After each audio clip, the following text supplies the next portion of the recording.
Livro de Êxodo, capítulo 9, a partir então do verso 13, diz assim a palavra do Senhor. Então disse o Senhor a Moisés: levanta-te pela manhã cedo, e põe-te diante de Faraó, e diz-lhe, assim diz o Senhor dos Hebreus: deixa aí o meu povo para que me sirva. Porque esta vez enviarei todas as minhas pragas sobre o teu coração, e sobre os teus servos, e sobre o teu povo, para que saibas que não há outro como eu em toda a terra. Porque agora tenho estendido minha mão para te ferir, a ti e ao teu povo, com pestilência, e para que sejas destruído da terra. Mas deveras para isso te mantive, para mostrar meu poder em ti, e para que o meu nome seja anunciado em toda a terra. Tu ainda te exaltas contra o meu povo para os não deixar ir? Eis que amanhã, por este tempo, farei chover saraiva muito grave, qual nunca houve no Egito, desde o dia em que foi fundado até agora. Agora, pois, envia, recolhe o teu gado e tudo o que tens no campo, todo homem e animal, que for achado no campo e não for recolhido à casa, a saraiva cairá sobre eles e morrerão.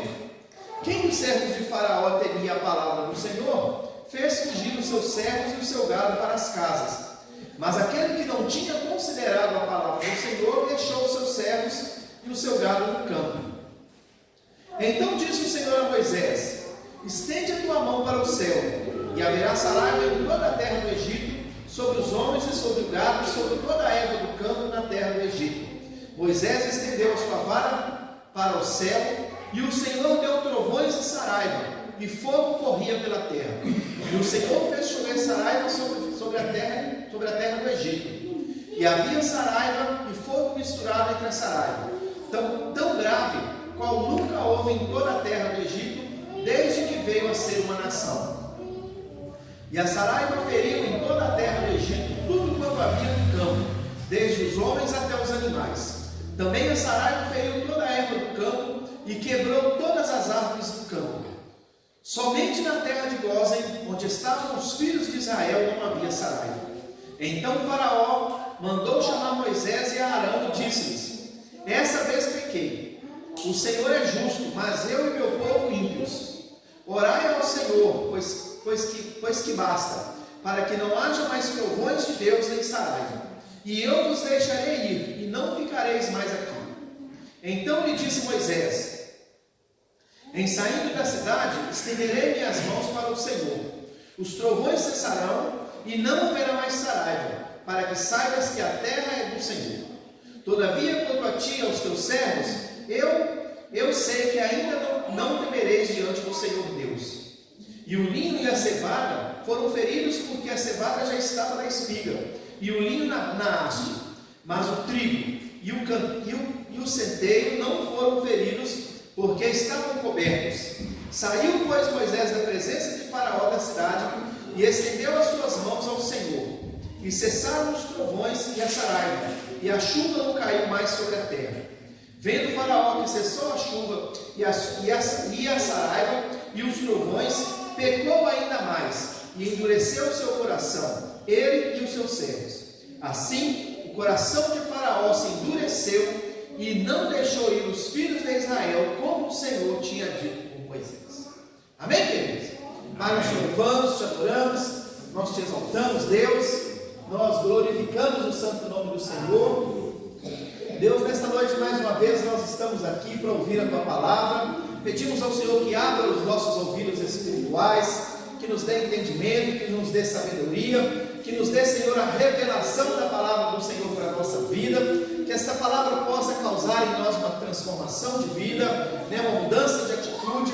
Pai, no nome de Jesus, que o Teu nome continue sendo exaltado nesta casa, nesta noite, que o Senhor use aqui o Teu servo, com sabedoria, com ousadia, com discernimento, com dependência do Senhor.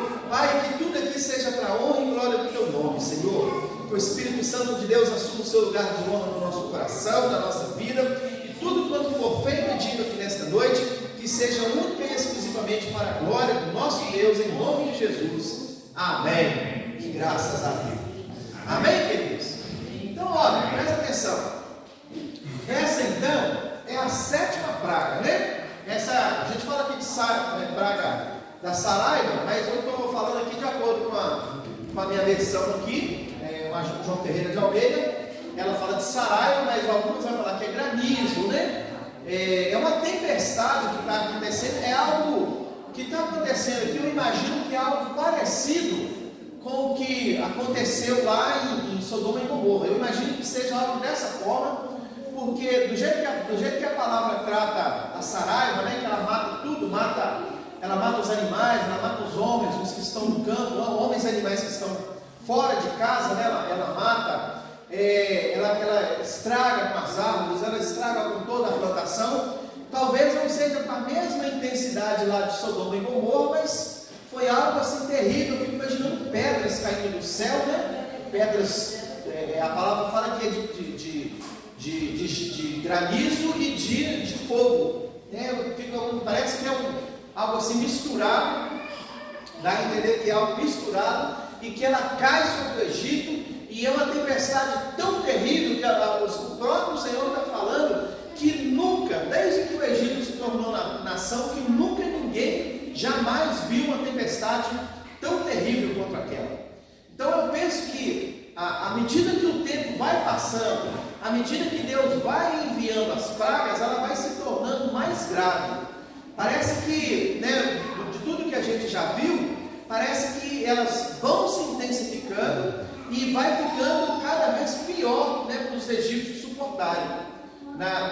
Dessa vez são pedras que vai cair sobre o povo e vai matar todos os que estão fora da casa. Eu entendo que quem estava guardado dentro de casa, com esses não aconteceu nada, porque ele fala aqui no texto aqui, ele fala que dos egípcios que temeram ao Senhor, né, e recolheram os seus animais e os seus funcionários, que esses não morreram. Então todos os que estavam, né, vulneráveis do lado de fora, esses com certeza morreram, não suportou aquela praga e morreu. Eu imagino que tenha sido muita gente. Mas na terra de Gósen, onde estava ali o povo de Deus, não caiu nada. Ali eles poderiam transitar normalmente, né? A gente lendo o texto, a gente vê que Moisés e Arão, eles estavam no palácio e eles estavam batendo um papo com o faraó, quando o faraó chama eles, né, para se mostrar arrependido, e eles saem naturalmente, nada acontece com eles, eles vão embora, nada acontece com eles, porque sobre o povo de Deus, a praga ela não tinha efeito nenhum, né? Ela tinha feito somente sobre o povo egípcio, só sobre os moradores do Egito, sobre o faraó e sobre os egípcios. Então, a 7ª praga, ela foi uma tempestade furiosíssima, jamais vista no Egito. E os efeitos dela foram tão fortes que todos reconheceram que só poderia ter vindo de Deus. O próprio povo aqui do Egito, eles falam para Faraó, só pode ser coisa de Deus esse negócio, né? Só pode ser o Deus dos hebreus que está fazendo isso. Então, amados, olha para cá, presta atenção, deixa a Tetezinha fazer o papel dela e olha para cá. Aquela chuva de pedras, querido, chuva de pedras e de fogo, por toda a parte, não apenas destruiu as plantações, mas também feriu e levou à morte inúmeras pessoas e animais. Isso, querido, que aconteceu aqui, é mais uma vez Deus confrontando, né, os deuses egípcios, Deus mostrando para os deuses egípcios que eles não têm poder nenhum. Então isso foi um duro golpe, né, à fé dos falsos deuses, né, chamados os Serapis, que era protetor da lavoura, Ísis, que era a deusa da água, e Osíris, que era o deus do fogo. Deus está mandando essa tempestade para combater a idolatria dos egípcios sobre esses deuses, porque eles adoravam esses deuses e eles criam, né, que esse sujeito aqui protegia a lavoura, né, que a tal da Ísis era a deusa da água e que o Osíris era o deus do fogo. Por isso que, né, que vem uma mistura de água, de fogo, né, tudo sobre o Egito, e vai matar tudo que está sobre o Egito. Lá em Êxodo 9, então, no verso 13, diz assim, olha: então disse o Senhor a Moisés: levanta-te pela manhã cedo, e põe-te diante de Faraó, e diz-lhe: assim diz o Senhor dos Hebreus: deixa ir o meu povo para que me sirva. Deus está dando a ordem, né, para Faraó. Ele está mandando que Moisés e Arão vá lá dar para eles essa ordem: deixe ir o meu povo para que me sirva. Essa é a ordem de Deus, mais uma vez, para Faraó. Então, amados, olha, tudo que aprendemos até aqui é que Satanás, ele não quer soltar o povo de Deus facilmente. Nós já estamos na 7ª praga. Em todas elas Deus deu essa ordem para Faraó: deixa aí o meu povo, né, para que me celebre, para que me sirva. E ele está ali a todo tempo fazendo de conta que não está ouvindo a palavra de Deus.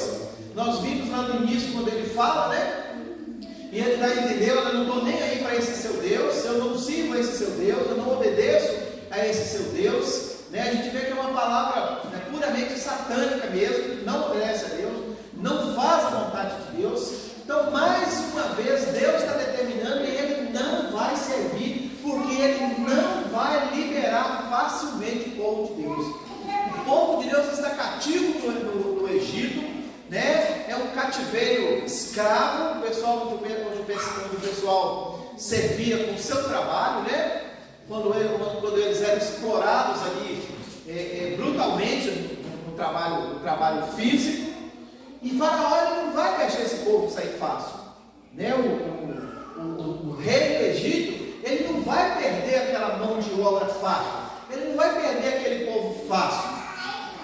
E em outras palavras, querido, quando o crente começa, né, a escutar a mensagem da cruz, e essa grande verdade, ela se faz real no seu coração, o que acontece? Ele se dá conta de que, por meio da cruz, ele pode ser livre do domínio do pecado. Só que Satanás, ele sempre coloca uma luta para desanimar o crente de continuar no curso de vitória.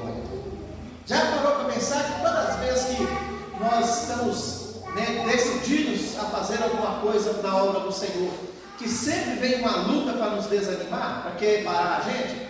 Sempre vem uma afronta, sempre vem, né, algo que quer assim trazer um desânimo na nossa vida. É dessa forma, né, que Satanás age na vida dos crentes, na vida das pessoas que creem ao Senhor, das pessoas que decidem servir ao Senhor, que decidem trabalhar na obra do Senhor. Toda vez que a gente se põe, né, à disposição para fazer a obra do Senhor, nós normalmente sofremos um ataque, né, sofremos, né, uma luta, passamos por uma dificuldade tão grande que nos faz desistir, que nos leva, né, a desistir, a desanimar, né, do projeto de Deus, de fazer a obra de Deus.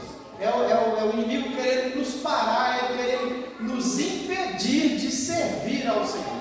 O povo de Deus está justamente fazendo isso. Por quê? Porque eles estão no Egito, eles estão ali como escravos. De repente eles se lembram que tem um Deus, que esse Deus ele é maior, ele é mais poderoso, que ele é o Todo-Poderoso, e eles então começam a invocar esse Deus, começam a clamar por esse Deus, para que esse Deus, o Deus que é o Deus dos Hebreus, os tire ali daquela servidão. E quando isso começa a acontecer, o que Faraó faz? Faraó intensifica mais o trabalho sobre os egípcios, sobre o povo judeu. Para quê? Para que eles não tenham ânimo de clamar ao Senhor, para que eles fiquem desmotivados de clamar ao Senhor, para que eles fiquem cansados, né, de clamar ao Senhor, ou até para que, quando eles pensarem, eles olharem, né, para a oração e pensarem assim: puxa vida, agora que eu estou buscando mais o Senhor, agora me veio mais essa luta, então eu vou parar de servir o Senhor.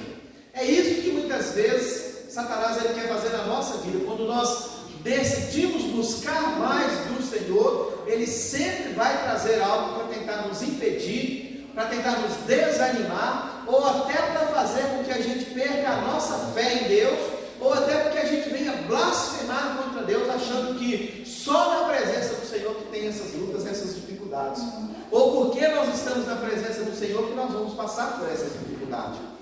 Essa fica a impressão que a gente tem quando a gente ouve esse texto, quando a gente lê esse texto, né, das lutas que o povo de Deus está enfrentando, porque agora eles decidiram se unir e juntos clamarem ao Senhor. Não é assim que acontece muitas vezes na nossa vida, queridos? Todas as vezes que a gente decide buscar ao Senhor com intensidade, as lutas vêm, amado. Eu decidi, né, já tem bem tempo, eu decidi levantar 3 horas para orar, mas pensa num negócio difícil, gente. Pensa num negócio difícil, levantar 3 horas para orar. Antes eu estava colocando o celular debaixo do travesseiro para ficar mais fácil, né, para não incomodar a Ana, né, que desperta, né, depois de 3 horas. Mas aí o que acontecia? O celular tocava, o despertador tocava, eu desligava ele e voltava a dormir. Pensei, agora eu vou colocar longe, coloquei ele longe. Aí incomoda a Ana, mas eu tenho que levantar, aí eu vou lá, e aí sim eu fico em pé, depois de ficar em pé, e mesmo assim tem muita luta, gente.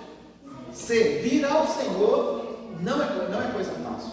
Fazer a vontade de Deus não é coisa fácil, porque Satanás ele vai sempre querer colocar obstáculos na nossa vida, para a gente não servir ao Senhor, para a gente nos desanimar, né? Ele sempre coloca uma luta para desanimar o tal crente de continuar no curso da vitória. Queridos, com Faraó resistindo à misericórdia e à graça, o Senhor recorre ao julgamento, ou seja, às pragas. Ele vai então enviar mais pragas, né, para mostrar para Faraó o seu poder. Em primeiro lugar, Deus quer mostrar aos egípcios e às nações em seu redor que os seus deuses não eram nada. Os deuses a quem o Egito serviam e a quem as nações ali em volta serviam, Deus está mostrando para ele que esses deuses eles não representam nada, eles não têm poder nenhum. Eu olhando para esse texto, eu fiquei pensando aqui, eu fiquei viajando no negócio aqui. Que quando Deus cria o homem peca, o que vai acontecer? Logo em seguida, a humanidade ela vai viver um tempo assim de muito relaxamento, né? De muito liberalismo, de muita promiscuidade. Então a humanidade ela vai cair num profundo pecado, ela vai viver intensamente o pecado, e Deus vai então enviar um dilúvio, e lá no meio daquele povo, ele vai achar um cidadão chamado Noé, com sua família, que esse era temente ao Senhor, esse era fiel ao Senhor, e ele vai levantar esse sujeito para fazer a arca, e ele vai destruir todos, mas ele vai manter esse homem e a sua família que tinha fé em Deus. O dilúvio passa, de novo a humanidade vai cair em pecado, e Deus então vai levantar um povo, né? Mais para frente Deus vai levantar Abraão, né? A gente já viu isso aqui quando falamos das promessas. De Abraão, o povo vai crescendo e ele vai caminhando, e esse povo ele se firma na presença do Senhor de uma forma tão grande, que eles passam por muitas lutas, por muitas dificuldades, mas em momento nenhum eles perdem a fé no Deus a quem eles servem, a quem eles creem. O tempo todo eles vão caminhar, mas eles vão caminhar na fé desse Deus Todo-Poderoso, enquanto que o resto da humanidade eles adoram outros deuses com muita facilidade. O resto da humanidade a gente vai ver que eles se perdem muito facilmente, e isso aqui deixa claro para nós quando Deus está mostrando para a nação do Egito e para as nações circunvizinhas que os deuses deles não têm poder nenhum. A gente vê, claramente, a idolatria dos povos em relação a Deus. Eles deixam Deus de lado e eles vão servir outros deuses. Só que o povo de Deus, esse povo ele é fiel, por isso que ele é tão perseguido, porque ele sabe o Deus que ele serve, ele sabe quem é o Deus que ele serve, e ele não abandona esse Deus, porque ele crê nesse Deus. É isso que nos acontece até hoje, somos ofendidos perseguidos, somos maltratados. Eu creio que na nossa nação isso ainda vai se intensificar mais. Tudo está mostrando que vai se intensificar. Por quê? Porque nós cremos num Deus Todo-Poderoso, porque a nossa mente, o nosso coração, a nossa alma está voltado para esse Deus, e nós não abrimos mão de servir esse Deus para servir as coisas mundanas. Talvez seja por isso que acontece tanta perseguição, talvez seja por isso que Satanás ele quer investir tanto contra o crente, contra a família do crente. Por quê? Porque se ele destruir, ele assume tudo, ele assume o controle de tudo. Mas nós vamos resistir e nós vamos perseverar até a vida de Jesus. Amém? Amém. Você crê nisso? Amém. Glória a Deus, Que bom que você crê nisso. Que bom que nós cremos nesse Deus, que bom que nós temos essa confiança, que bom que nós temos essa certeza no nosso coração. Porque esse Deus, ele nunca vai nos abandonar, querido. Nunca que ele vai nos abandonar. Então nós precisamos permanecer firmes. Bem? Então, o que Deus quer? Deus quer que os deuses das nações, ele vai dizer que a não ser deuses da sua própria imaginação, que os deuses dessas nações são deuses da sua imaginação, e que na realidade, obrigado, meu bem, e que na realidade só há um único e verdadeiro Deus, o Deus Todo-Poderoso. Ele sim tem poder sobre todos os deuses, Senhor dos senhores, Rei dos reis, o Deus de toda a terra. Esse é o Deus que nós servimos. Esse é o Deus Todo-Poderoso. Então Deus, ele quer também mostrar a Faraó que ele, o Todo-Poderoso, é o único ser supremo também sobre todos os elementos, não só sobre a humanidade, mas ele é Deus supremo sobre todas as coisas, sobre a água, sobre o mar, sobre o fogo, sobre o ar. Ele é Deus supremo por completo. Ele é um Deus supremo em todas as situações na terra. Ele controla tudo, ele tem poder sobre tudo, e ele manda essa saraiva para combater esses deuses, para mostrar para esses deuses que eles não têm poder nenhum, eles não têm valor nenhum, e para mostrar que ele sim tem poder e tem controle sobre tudo.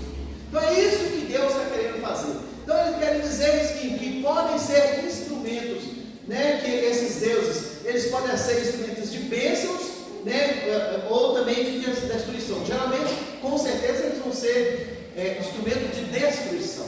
No verso 16 a palavra diz assim: olha, mas deveras para isso te mantive. Deus está falando com o Faraó, mas deveras para isso te mantive, para mostrar meu poder em ti e para que o meu nome seja anunciado em toda a terra. Olha Deus mostrando a sua glória, por toda a humanidade através das pragas que está acontecendo no Egito. Ele está mostrando para o mundo o poder que ele tem, Ele está mostrando que ele é soberano sobre todos os outros deuses, que todos os outros deuses estão debaixo da ordem dele. Amém, irmão? Glória a Deus. Então, até esse momento, até aqui, até antes das pragas, o Deus Todo-Poderoso, ele era um Deus conhecido apenas no meio dos descendentes de Abraão. Apenas, o povo de Deus, aquele povo que ele escolheu no tempo de Adão, de Abraão, aquele povo que começou a caminhar com Abraão, somente aquele povo é que conhecia esse Deus. Agora, com as pragas do Egito, Deus ele está se revelando para o mundo, Ele está mostrando o seu poder para o mundo, Ele está mostrando a sua glória para o mundo, Ele está mostrando que Ele é Deus sobre tudo e sobre todos. Amém? É isso que Deus está mostrando. Devido à obstinação de Faraó, todas as nações próximas do Egito e por toda a terra, eles iriam conhecer o poder de Deus. Quanto mais Faraó resistia, mais o poder de Deus era revelado e mais as nações em volta poderiam conhecer, o poder de Deus Todo-Poderoso. Todas as nações vão saber que sobre o Egito reina um Deus que tem o total controle e o governo de tudo em seu redor. Olha que coisa tremenda. O mundo agora está descobrindo, o poder de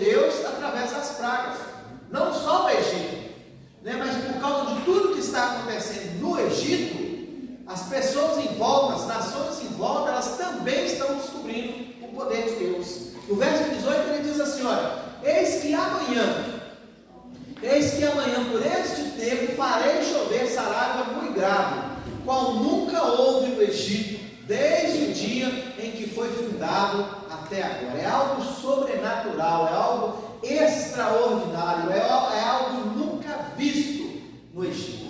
É o que Deus vai fazer. É algo nunca visto, é algo extraordinário, é algo maravilhoso, é algo tremendo que Deus vai fazer na vida do seu povo.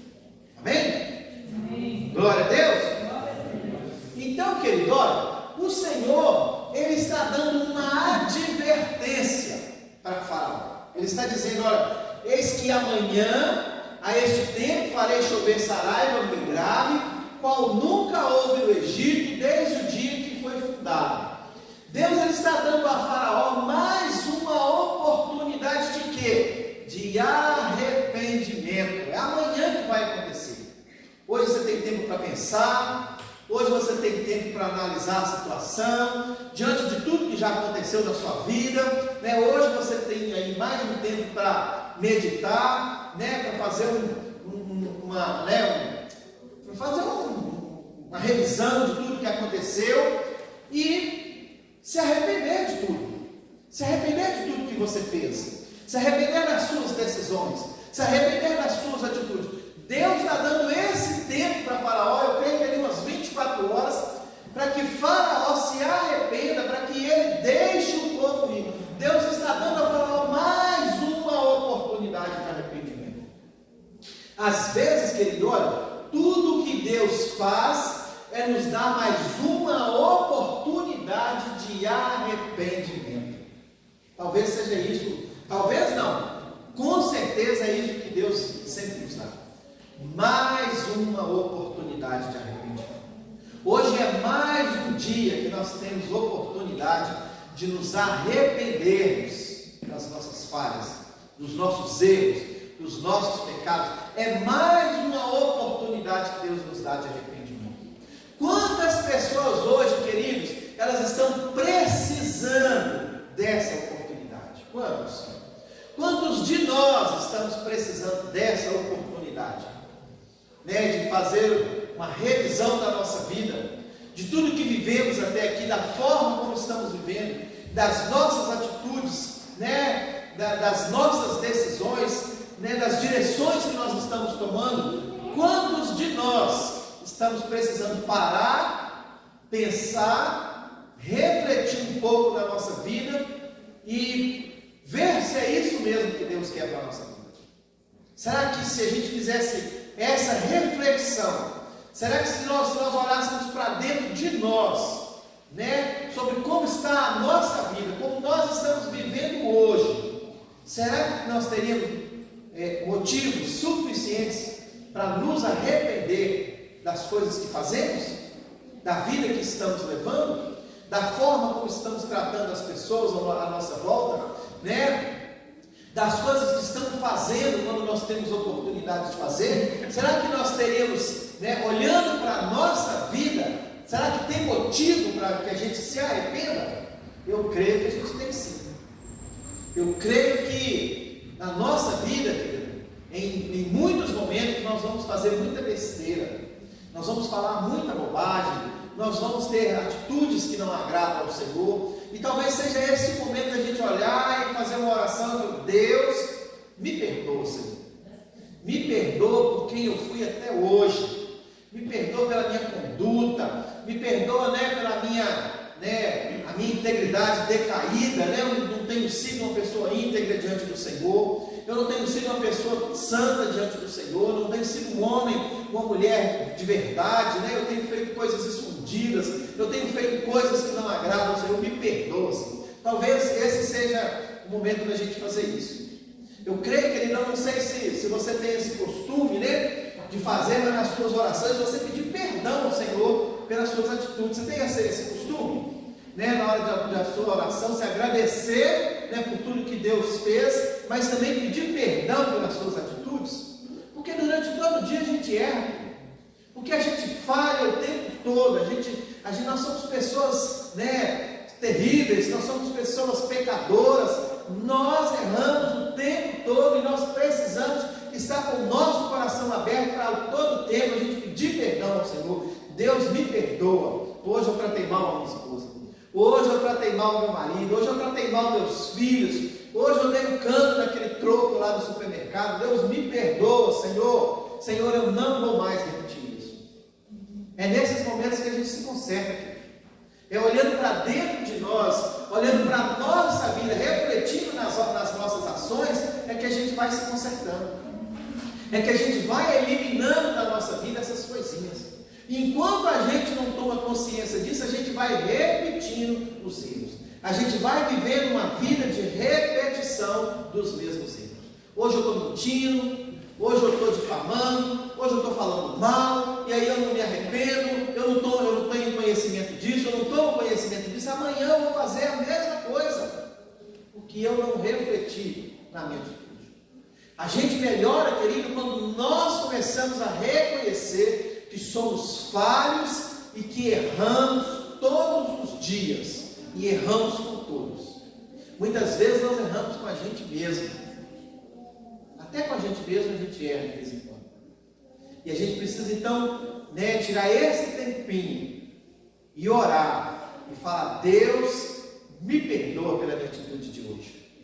Me perdoa pelo falso crente que eu fui hoje. Me perdoa pelo falso testemunho que eu dei hoje. Me perdoa por aquela palavra de derrota que eu dei para a pessoa hoje. A gente precisa meditar nisso.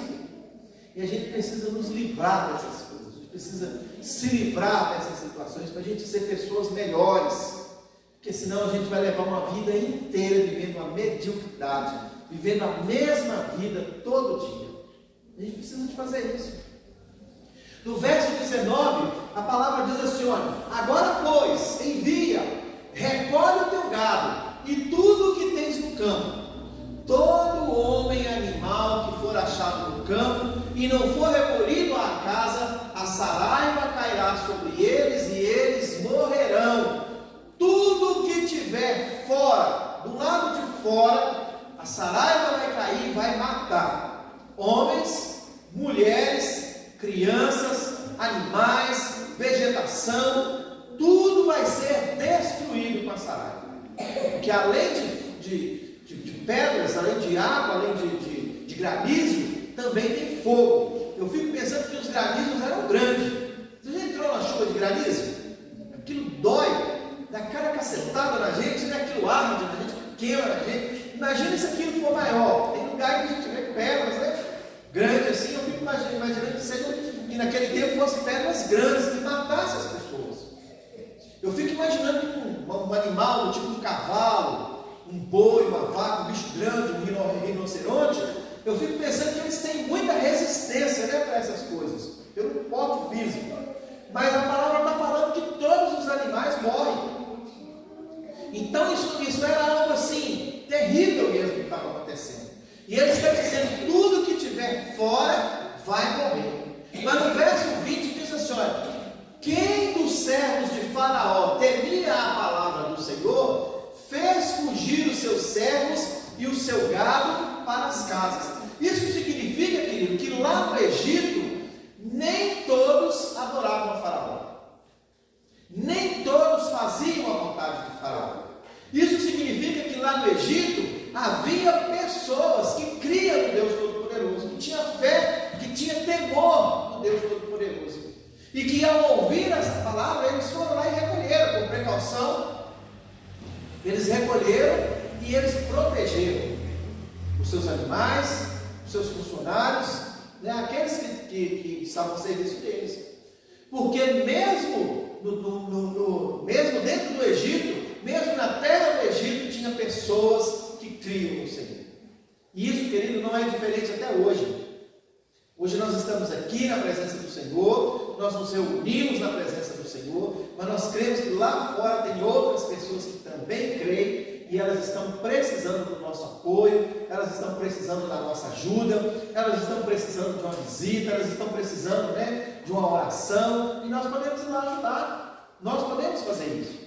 Aliás, nós somos chamados para fazer isso, não é mesmo? Então, os egípcios que creram na palavra, eles encontraram refúgio para si, seu gado e seus servos. Todos os que creem na palavra, eles vão encontrar refúgio em Deus, querido. Mas os egípcios que não deram créditos à palavra de Deus, esses foram mortos. Quem recebeu a palavra foram salvos. Quem rejeitou a palavra, esses foram destruídos. No verso 21 a palavra diz assim, olha, mas aquele que não tinha considerado a palavra do Senhor, deixou os seus servos e o seu gado no campo. Esse não obedeceu. Esse fez igual a Faraó. A palavra entrou no ouvido e ele deixou escapar. Saiu pelo outro lado. Querido, parecia estranho, mas levando em conta todos os milagres e tudo que aconteceu no Egito até aquele momento, que ainda houvesse incredulidade. Olha para você ver que negócio tremendo. Diante de todas as pragas que o Senhor enviou, diante de tudo que aquele povo viu, de tudo que eles viveram, ainda existiam pessoas que não criam no Senhor, que não acreditavam no poder de Deus. Assim foi na época da arca de Noé. Noé passou 100 anos fazendo aquela arca e falando, vai chover, vai chover, vai chover, vai chover. E a palavra entrava no ouvido das pessoas, entrava de um lado, saía do outro, ninguém acreditava. Quando veio o dilúvio matou um monte de gente. Agora no Egito está acontecendo a mesma coisa. O povo está vendo o poder de Deus, está vendo os milagres de Deus, está vendo o que Deus está fazendo, e muitos ainda não creem. Até hoje nós estamos falando, Jesus vai voltar, Jesus vai voltar, Jesus vai voltar, Jesus vai voltar, e ainda assim existem aqueles que não creem, ainda assim existem aqueles que não querem crer na palavra do Senhor. É interessante que a história vai se repetindo, né?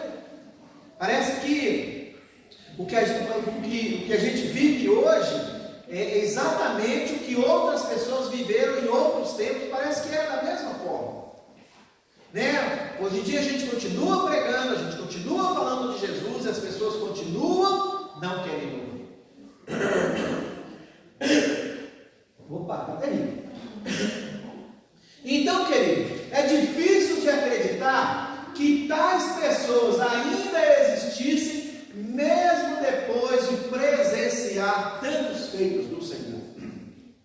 E isso nos acontece até o dia de hoje, como nós falamos. Muitas são as pessoas que tiveram experiências sobrenaturais do poder de Deus, mas que vivem como se nunca tivessem vivido.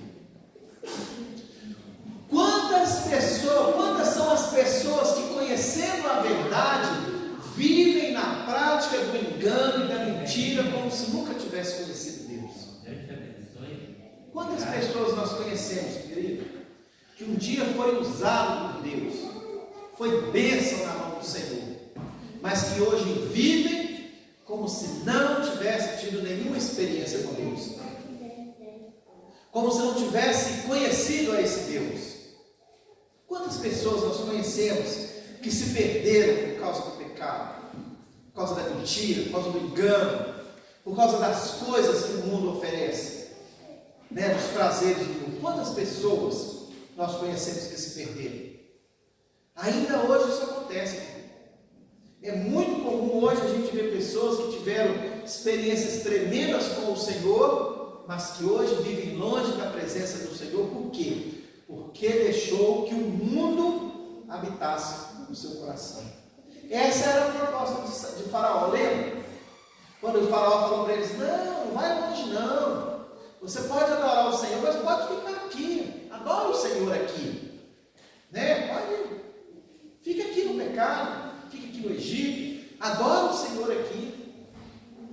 Né? Na outra proposta ele falou assim, não, vamos fazer o seguinte então, você pode adorar, você pode, mas não vai muito longe não. Quantas pessoas fizeram isso, filho? Mas sabe por que nós não fomos ainda? Sabe por que nós não fizemos da mesma forma ainda? Por causa da misericórdia de Deus sobre a nossa vida. Por isso, querido, que todos os dias a gente tem que nos ajoelhar e na nossa oração a gente falar, Senhor, tem misericórdia de mim. A gente precisa fazer igual aquele samaritano.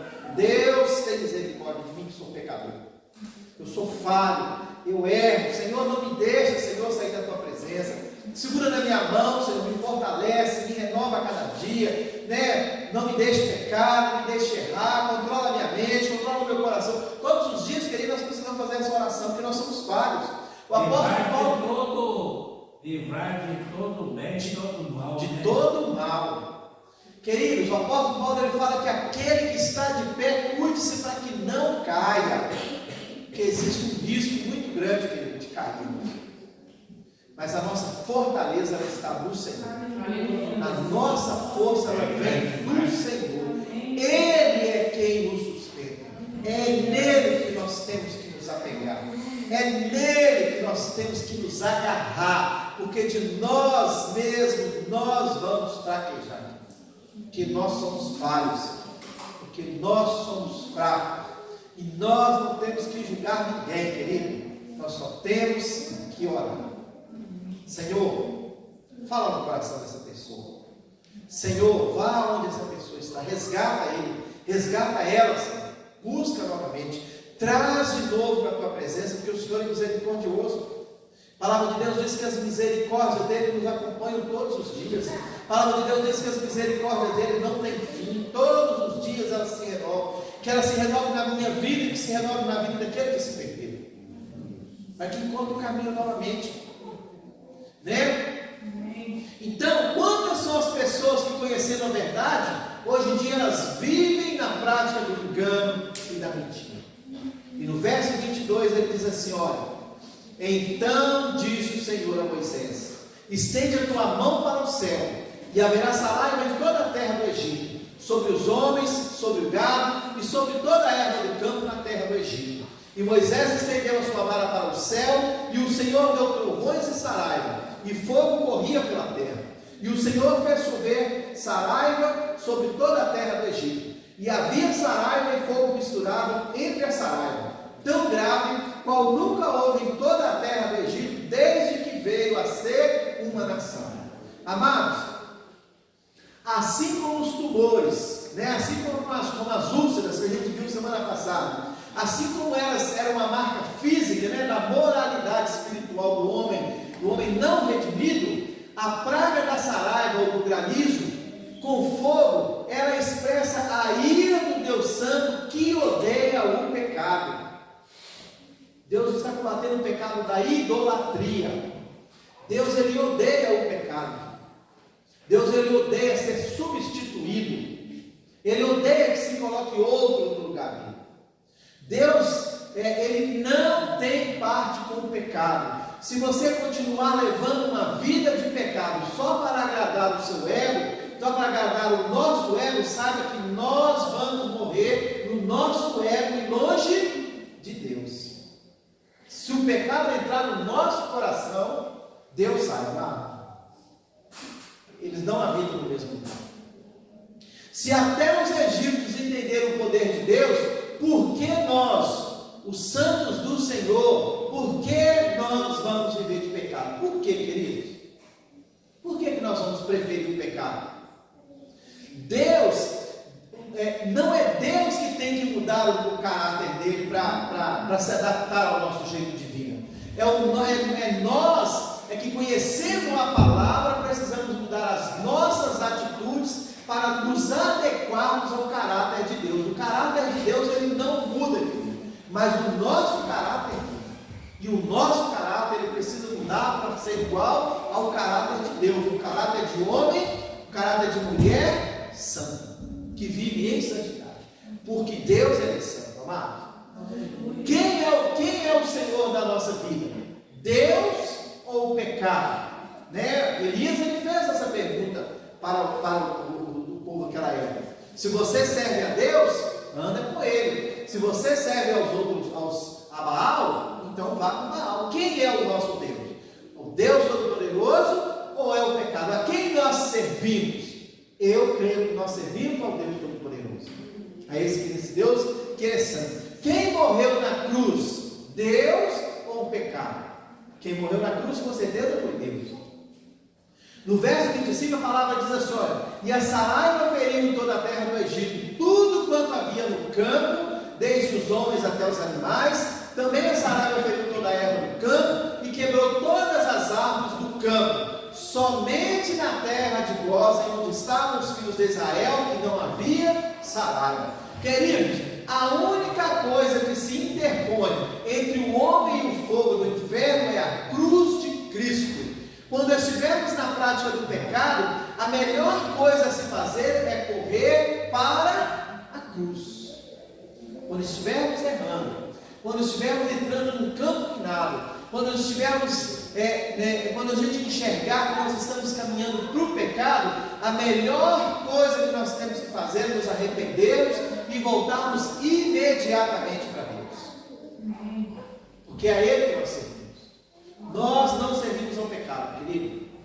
Verso 27. Então Faraó mandou chamar Moisés e Arão e disse-lhes: esta vez pequei, o Senhor é justo, mas eu e meu povo ímpios. Amados, embora o Faraó tenha usado palavras da forma correta, ainda não houve em seu coração um arrependimento sincero.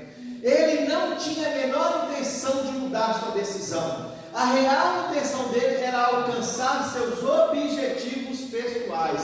E isso fica mais evidente quando, por repetidas vezes, ele volta atrás na sua palavra. Todas as 7 pragas, Faraó, ele dá a entender que ele se arrependeu, mas ele não se arrependeu. E quando nós não nos arrependermos, nós vamos continuar no pecado, querido. Precisamos ter um arrependimento genuíno. Precisamos ter um arrependimento genuíno. Arrependimento. Arrependimento é não fazer as coisas erradas que sempre fizemos. É mudar de vida. É mudar de atitude. É mudar de comportamento. É tomar uma decisão definitiva. Eu não quero mais servir ao pecado. Eu decidi andar com Deus. Eu decidi caminhar com o Senhor. Isso é arrependimento. É largar tudo para trás, independente do que vai acontecer. O verdadeiro arrependimento, querido, consiste em voltar-se da direção errada para a direção correta. Muitas pessoas hoje em dia têm vivido como Faraó. Muitas pessoas aparentam se arrepender e prometem mudar, mas dentro de si carregam o desejo de obter apenas as bênçãos. Quantas pessoas hoje em dia só querem caminhar com o Senhor por causa das bênçãos? Primeira luta que acontece, ela foge. Primeira necessidade que passa, ela vai embora. A primeira, no primeiro momento, quando recebe as bênçãos, está tudo bem, ela agora foge, ela vai embora. Quantas pessoas acontecem isso? Muitas pessoas se apresentam como arrependidos, mas na verdade não tem arrependimento nenhum no seu coração. É isso que Faraó está vivendo. E quando essas pessoas alcançam, elas voltam a praticar os mesmos erros do passado. O arrependimento, queridos, ele não pode ser genuíno a menos que a fé esteja em Cristo Jesus. Só em Cristo nós vamos ter um arrependimento genuíno. As palavras de Faraó eram vazias, porque o seu arrependimento era falso. Moisés sabia muito bem que Faraó apenas fingia ter se arrependido e que aquilo nada mais era que um arrependimento superficial. Nós não podemos viver de arrependimento superficial, querido. A nossa vida consiste em andar em Deus. Ele é o nosso referencial. Ele é o nosso alvo. É por Ele que nós deixamos tudo. É por Ele que nós enfrentamos as lutas. É por Ele que nós vivemos na graça. É por causa dele.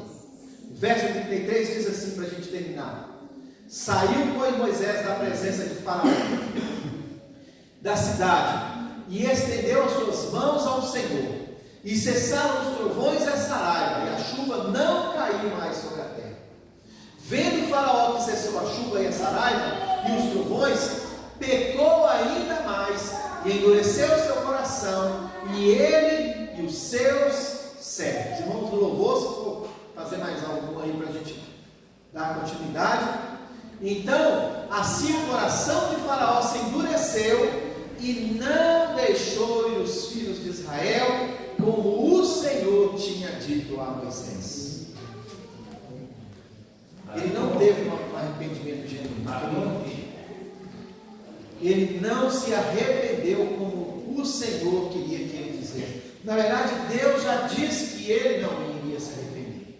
Na verdade, Deus já conhecia o coração de Faraó. Na verdade, Deus ele já conhece o nosso coração. Ele sabe tudo o que vamos fazer. Ele sabe das nossas decisões. E nosso coração, querido, ele precisa estar voltado para o Senhor. É Deus quem nos justifica. É Ele quem peleja por nós. É Ele quem luta por nós. Ele é Deus sobre a nossa vida. É a Ele a quem nós servimos, querido. Que nós não tenhamos a mesma visão que Faraó.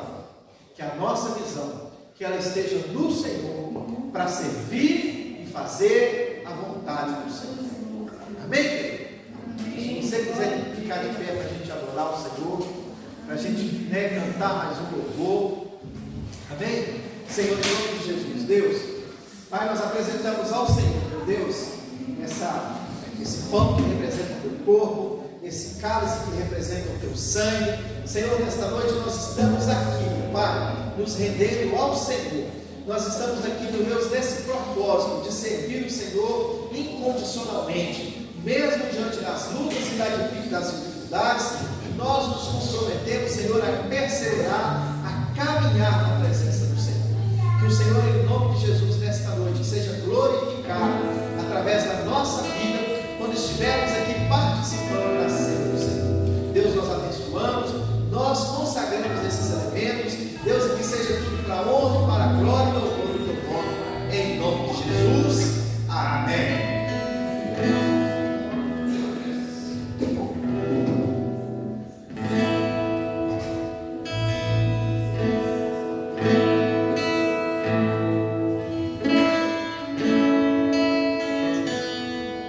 Teu sangue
Jesus, na noite em que foi traído, tomou o pão e, tendo dado graças, partiu e disse: tomai, recebeu meu irmão? Tomai, e tendo dado graças, partiu e disse: tomai, comei, isto é o meu corpo que é partido por vós, fazei isso em memória de mim. Queridos, que esse momento aqui, o momento da ceia, o momento é um momento de intimidade com o Senhor. É um momento onde nós estamos dizendo para Ele, através dessa atitude: Senhor, nós estamos perseverando. Senhor, nós continuamos firmes. É um momento de participar dessa ceia, de nós olharmos para dentro de nós e ver se realmente nós somos dignos dessa ceia.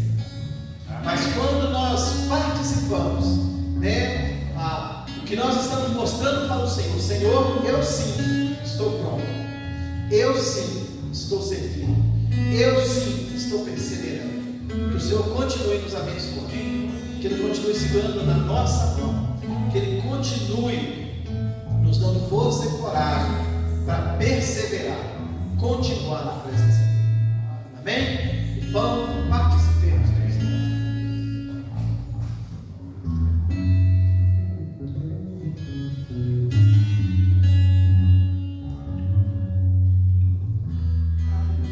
E semelhantemente também, depois de ceiar, tomou o cálice, dizendo: este cálice é o novo testamento do meu sangue. Fazei isso todas as vezes que beberdes em memória de mim, porque todas as vezes que comerdes este pão e beberdes este cálice, anunciais a morte do Senhor até que